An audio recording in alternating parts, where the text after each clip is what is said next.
everyone, my name's Annette and I'm a practicing artist in Southampton. Today we'll be starting off my series of make and create workshops for God's House Tower. My workshop series is called Rock, Paper, Scissors. It's called this because the aim of this workshop will be to create your own paper version of one of the iconic 700-year-old GHT stones. So it's a digital workshop and it's accessible to anyone at home if you've got a printer. So this is the software that I used to unfold the object. It's something you guys won't need, but it gives you a bit of context about the object you'll be making. I managed to make the object by taking about 50 images all the way around each surface of the rock, and the software stitched them all together and unfolded them to the nets that you can see on the right.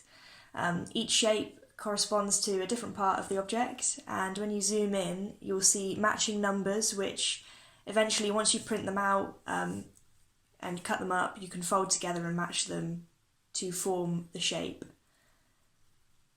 Like I said, you'll just need a printer for this and some scissors and some glue, but it's pretty simple. There are 3 sheets of A4 paper, centre print. Make sure you don't print double-sided. There we go, all done. Brilliant. What I'd recommend is you just loosely cut out each of the shapes first, like so, and then go in more precisely and make sure to cut around all of the flaps because they help the bits stick together. It takes a little while and you get a little bit of paper mess, but it's nothing to worry about too much. Then you get down to folding, and there's different lines for the different ways you fold, which you'll see in a second, but it doesn't matter too much if you get it the wrong way round at first, because you can always just fold it back the other way. And that's the fun bit. You've sort of done the heavy work and you can just sit and fold away. Make sure to sort of get all of them. The lines do cross over the texture as well, which can sometimes be a little bit difficult to see, but you'll get there. And like I said, it's not too bad if you do miss it at the time. You can always fold it as you're building the object together. At this point, it's great if you've got little fingers, but unfortunately, if you've got larger ones, you'll probably find the folding a little bit more difficult, but we all love a bit of abstract art anyway, so that won't be too much of a problem. The next stage is sticking with glue. You find the flaps and you try and find the matching pairs. Now the first pair will be probably the hardest to find, but once you get it, you can stick it together and you can find similar surrounding pairs around that, and you start getting the outline of the shape that you're building. From then on it's pretty simple and it's quite a therapeutic procedure. You can do it at your own pace. This is a rock I made earlier. It was my first attempt and I'm pretty proud of it. It's my little piece of GHT to make and create at home. There we go. If yours doesn't look like this, that's all the better, and it's more unique and more your own. I hope you enjoyed the workshop and thank you very much for watching.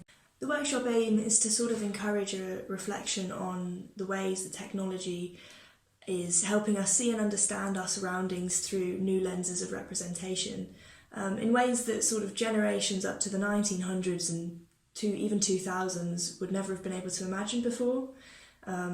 And I think this topic is particularly relevant today, whereby we're using technology. It's allowing us to connect with people in their environments in ways that we just can't do physically at the moment.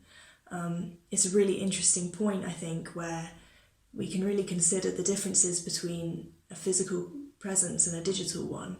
And to place these ideas on the object in question, which is our trusty 700-year-old GHT rock, we're creating our own hollow and fragile and unique version of something that's centuries and centuries old. They're different from the real thing, obviously, and each will be different from each other's. And I think it quite nicely highlights the way we're connecting with everything now is new and exciting, regardless of the circumstances they may be in.